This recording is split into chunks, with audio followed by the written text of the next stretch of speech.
What's up everyone, in today's video I'm going to break down a bit challenge mode for Merfolk Swamp.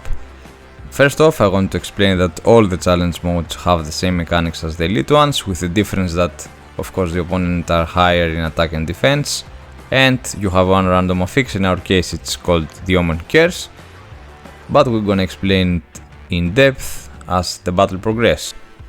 Now Fraser was about to cast the healing potion, he got interrupted. It's pretty good to bring interruption in this fight. Now it's about to cast the bombs. You have to dodge those things. Yeah, it's not so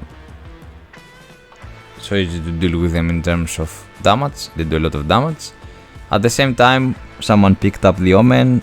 It was a purple, so everyone has to jump after we lift it. It removes 30 of our stacks, and we have to jump to negate the effect. Now a lot of AoE to deal with the mobs. It's a good thing, the tank, to bring everything around the boss, so we also DPS the boss. Maximize your DPS on those battles, it's crucial. Now the Omen, again we picked the Omen, now it was a red one. We removed 30 of our stacks and we have to dodge. Worth to mention that those are 6 in total, so you can also count to again maximize your DPS efficiency. Now it's about to cast the bombs again. You can see where the bombs will travel, so you can be prepared about how to hit or not. As you saw, I'm pretty much failing on that specific tact, but it doesn't matter so much because our DPS is skyrocketing at this point. Now we had to pick the Omen. It was a ground color, and as you saw, the ground color summons some balls on the field. And usually we don't need so many people to drag the balls out. One person or two people are more than enough to do so. But again, our DPS is pretty good on this boss, and we don't care so much since we know that the attacks are not so difficult. Again, now it was a purple, so again we have to jump. This is how we negate those curses. Worth to mention that if you fail to negate those curses, and if you don't do the tact correctly or take damage from those sources, your stacks will be multiplied. Now let's proceed to the Kraken. As you saw, everyone from our DPSs, because we were playing 3 melee DPS, went as close to the boss as possible before the tank begins the initiation, because this boss is a DPS check, and since we managed to do it at the first day of the challenge mode released, we had to maximize our DPS as much as we could. Now as you saw, this boss casts those 3 skills in a sequence, so feel prepared to know exactly what to do. I'm gonna explain again soon.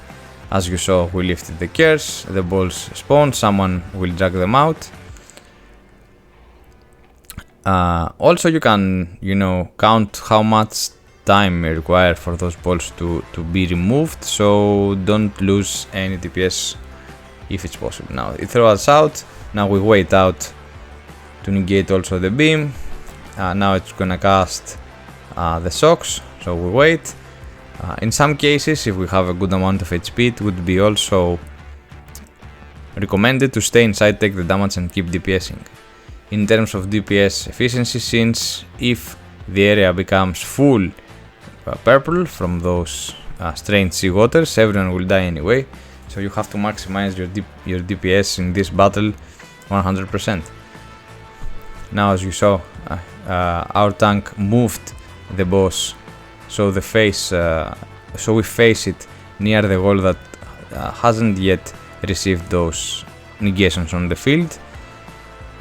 Same repeat, went inside, lifted the curse. Now the balls will spawn at the bottom. Someone will pick all the balls, as you see. This is how to deal with that perfectly. And as you see, now we face the boss on its face, and it has behind the water areas. So when it does the skill that will pop us away, we won't end up on those AoE fields and take even more damage. Stay inside. Our stacks, as you see, are around 40 something, so we need a gate. Someone picked it up. it's a little weird since we don't have so much area to move with those flame areas, but if we take damage from those, our stacks will skyrocket, so it's not ideal. As you see, our damage was great again in this fight. We managed to thrive, and now the area it was full blue, but our DPS actually was great, so we managed to beat up this boss in the last second. And the final battle, again, as I mentioned in the beginning, you have to deal with the Omen, the Rift, every single fight, so it's not so easy. Now we've decided here to move the boss near the pillars, so we have time to react with the adds. Also, we will have time to react with the balls. Since our DPS we were feeling that it was not so high, we decided to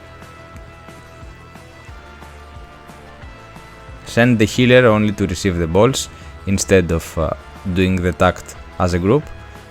And again, it was to maximize our DPS. We separated the DPS, two DPSs on one DPS individually on one add, and the two other DPSs in the two other adds, as you see now. You have to destroy the adds as fast as possible, so you have time and space to deal with the balls. We had also to lift the curse, as you see here, and it wasn't easy. But anyway,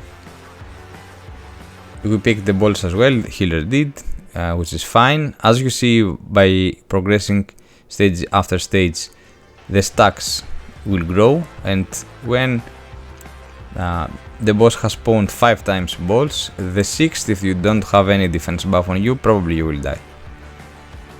As you see, separation from the adds, it's a good position to keep the boss, since we could have an eye also on the adds and the balls coming from the outside, so the healer playing in that area had a lot of space to deal also with the balls, and if some balls were close to us, since we were 3 melee, we could get them. Again, adds will spawn. As you see, we have time even to DPS a little, and I don't have to go instantly to the adds. We leave the curse again, we take also the balls, as you saw.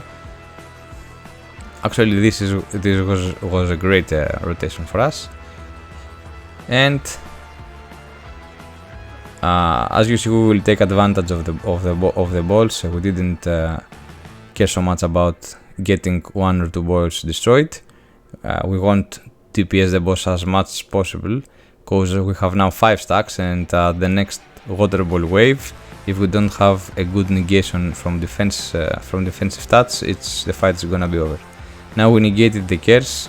I did, but I was so close to die, so I died. But we didn't fail at all this time, so I had my resurrection, and it was an easy kill at the end. But again, maximize your DPS and your efficiency on those fights is very, very crucial. Thanks for watching, and until next time, see ya.